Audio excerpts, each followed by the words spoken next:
everybody, welcome back to my channel. I hope you are doing well. Just a disclaimer before I get into this video, somebody across the street is like drilling and using machinery and doing things, and there's nothing I can do to stop it, obviously. I'm actually filming a YouTube video right now for my 20 subscribers. It's really important that you stop. Alright, so we are halfway through the year.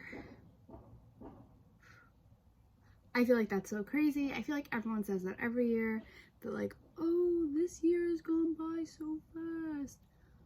But like also, so much has happened in these first 6 months. It is enough to complete a whole year. Someone's like, yeah, 2020, like that's everything that happened. But like, yeah, like there's nothing missing. Like that doesn't seem like a simplified year. And we still have another 6 months to go. But I'm gonna focus on what I read in the first 6 months and kind of go through that, because I think it's important to figure out how much I've read, how much like I'm reading, and just try to like balance it out, you know? I also think it's super important to like expand your reading preferences and like not just stick to what you're comfortable in. Like it's totally okay to like a certain type of genre of reading or certain like just like a specific thing, but I also think it's important to read other things and branch out, because at the end of the day, reading gives you knowledge regardless of what you're reading, and I think it's important to have a very wide knowledge and a very like open variety and just have like a broad, there's a phrase for it,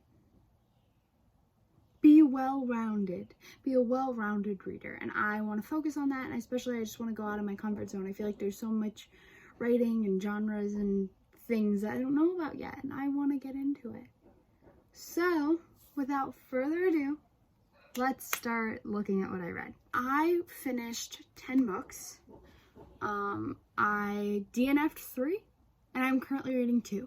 The 2 I'm currently reading I talked about a little bit in my last video, but it's The Hitchhiker's Guide to the Galaxy and Invisible Women. So those are the 2 books that I'm currently reading right now. So let's do like a little genre breakdown. I would say honestly I'm pretty proud of how my genres break down. This graph includes books that I did not finish as well, that I like picked up, my DNF books am I currently reading. So this is the 15 books altogether. So obviously the majority of what I read is YA. I'm not too shocked about that. I generally like YA, but honestly I was going with Goodreads classifications, and there are some books maybe I wouldn't consider YA, I would just maybe consider contemporary. I think a lot of the books I read fit into more than one genre, which is what makes it kind of hard to like classify it and just put it in one box. But overwhelmingly, I kind of went with what Goodreads said. So YA I read most of it, about a third of my books are YA. Then next, I kind of split nonfiction, graphic novels, and classics up. They like are tied for spot number 2. I definitely want to read more nonfiction, graphic novels, and classics. Like those are the 3 genres that I would say I'm most interested in reading more of, because generally I stick to contemporary fiction, or YA or romance or things like that. I'm actually surprised that I only read 1 romance book. I think it's because like my YA books, I consider romance as well. Most of the YAs that I read all involve romance. So, fantasy, sci-fi, and thriller, again, not too fully shocked by that. Again, I really haven't read a fantasy series in a very long time. I do stick to fiction, but again, like I said, it tends to be contemporary. I used to read a lot of like science fiction, fantasy, and all that. I never really got into thrillers. I do kind of want to branch out and read more. It's just something I never really was into much of. So, yeah. My next graph has to do with the books that I finished. These are just like the 10 books that I finished. I had no 1 stars, which I was so happy about. Like, that's a good thing, right? Only like no 1 stars. I did have a lot of 5 stars. I had 4 5 stars, which, like, good for me. Like, I'm kind of proud of that. 2 4 stars, 3 3 stars. I honestly think this is a pretty good breakdown. I feel like it's a pretty average breakdown. Obviously, my goal is to read more 5 stars because you want every book that you pick up to be a 5 star. That's not gonna be the case. It sounds silly, but I kind of want to read a 1 star. Like, I really want to find a book that I hate, like real good baseline, you know? My favorite and least favorite, my favorite was actually a really hard one to pick because I had so many that I enjoyed for so many reasons. Like, all the books that I gave 5 stars, I think I gave 5 stars for so many different reasons. Like, it was on the same criteria, but it also was different. But my favorite book so far has to be A Ballad of Songbirds and Snakes. I was just so excited, and this was like such an anticipated release for so many people.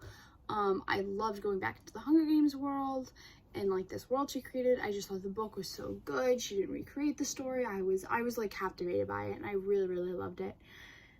And if you haven't read it yet, you really should go read it. It was great. That was definitely my favorite book. Although it was a hard pick and it was hard to choose, that was it. My least favorite was definitely Laura Dean Keeps Breaking Up With Me. That was my 2 star. I believe I only had 1 2 star. Yeah, that was my 1 2 star. That was literally my least favorite book. I've ranted about it literally in so many videos, and I'll link them down below. I just don't even want to talk about it anymore. And if you watch my videos, you know you don't want to hear about it anymore. But in my video where I talk about like LGBT books, I definitely go into why I don't like it, so you can get my full review there. And also, my full reviews of all books are always on Goodreads. You can always go read what I thought if like you don't want to watch me talk about what I thought. But yeah, I definitely didn't like it. How do I keep track of my reading? Okay, so this is the app that I use. It is called Reading List. So basically, when you open it up, you can see all the books that you're currently reading, and then I have my other books there that are DNF'd. If you click on a book, you can get all its information, how far you are, how long it's taken you to read. You can also rate the books, which I tend to do at the end. You can leave like notes, but I don't really like doing that.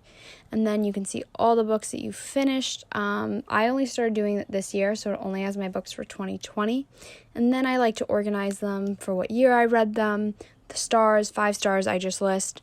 And then, as you can see, I have my genres. Romance and YA tend to cross over a lot for me. But it's a really nice way to keep track of my reading, and I like it a lot. At this point, since I finished 10 books, like, I'm definitely going to go over my like Goodreads challenge amount, which was 15. So I upped it to 20, and even with 20, it says I'm still 1 book ahead of the schedule. So hopefully I can read more than 20, but as of right now, like, that's like the goal. So that's like kind of the plan. I don't really like using Goodreads to track my reading. I use it as far as like saying, like, oh, I finished a book, like adding books. I use it to write my reviews and everything like that because it's a good forum. But overall, I don't like, because there is no option for like, oh, did not finish. I hate leaving stuff in my currently reading if I'm like not planning on reading it right now. I just don't like it, but I do use it. So like I said, I updated my Goodreads goals so I can read some more books, hopefully by the end of this year, and I really think I should be able to accomplish that realistically. My other goals, I want to read more nonfiction. I love fiction, and I've read a few nonfiction books throughout, I feel like, my life, and it's a very small handful.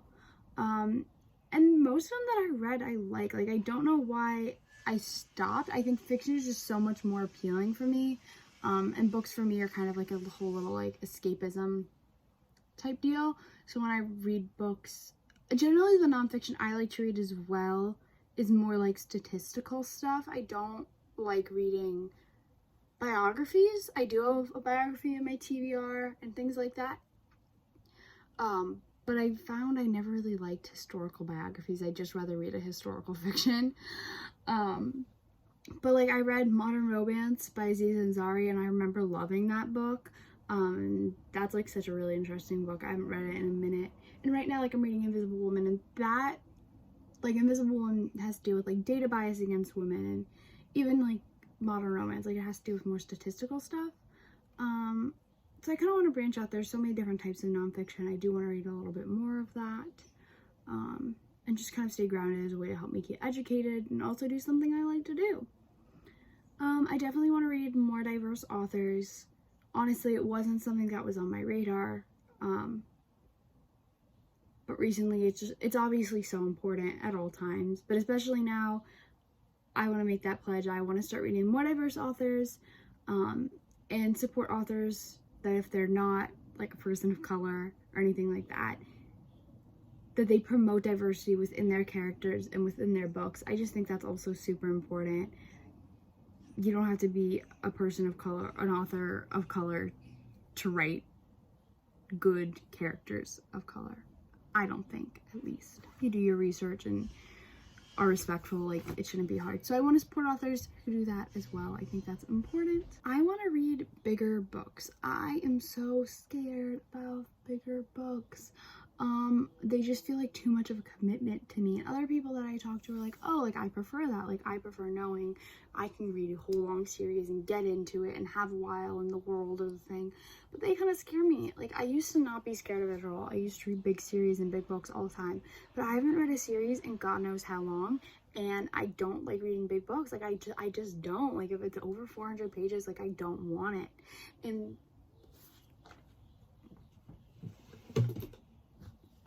one of the books that I'm currently reading, this book, is literally like 800 something pages, and it's thanks to the scam or spam call that just interrupted my filming. But as I was saying, I'm currently reading Hitchhiker's Guide to the Galaxy, and it's just so long, and it's so scary and so big, and I literally have not picked it up in so long now, because I just keep thinking, like, I feel like I've read so much of the book, but look how much I have left. Like, that, it's just intimidating and frustrating. Intimidating and frustrating, and I don't want to read it. I don't want to deal with it. But I have to get over it because there are so many great books that are big. Like, one of the books that's definitely on, like, my bucket list is Les Mis. Like, I want to get through that. And have you seen that thing? That thing's freaking massive. Like, it's got nothing on the Bible, I'll tell you that much for free. Like, I have to get over my fear of big books. I know Ariel did a video on it and how she needs to get over it. And I need to get over it too, because it is a big thing and it's also important. The author just has a lot to say, and I deserve to hear all of it. So the next book that's on my TBR that I definitely want to read next is the Shadow and Bone. Is that what it's called? I don't even know what it's called, but I want to read it. Yeah, is the Shadow and Bone trilogy by Leigh Bardugo.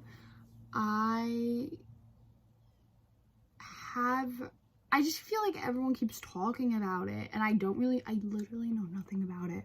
All I know is it has a good diverse group of characters, supposedly, so I'm excited for that. And I know Six of Crows, which isn't in the trilogy, but is a separate book, is going to be a Netflix show.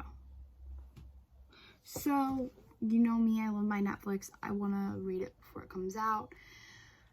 I really don't know how I'm going to feel about it, but like I said, I haven't read a series in such a long time, and this is a fantasy. I just said I want to read more nonfiction, and I'm going to a fantasy book, but this is like a big book, because it's like a big series. I don't know. I just want to read it, so I'm going to read it. But once I finish these other two books, like, I'm not going to start any other books until I finish these two, which is forcing me to finish this freaking behemoth of a book. Thank you guys so much for watching. I hope you enjoyed this video. If you did, make sure to tell me in the comments below, or like, comment, subscribe. You know the drill. I will see you guys next week.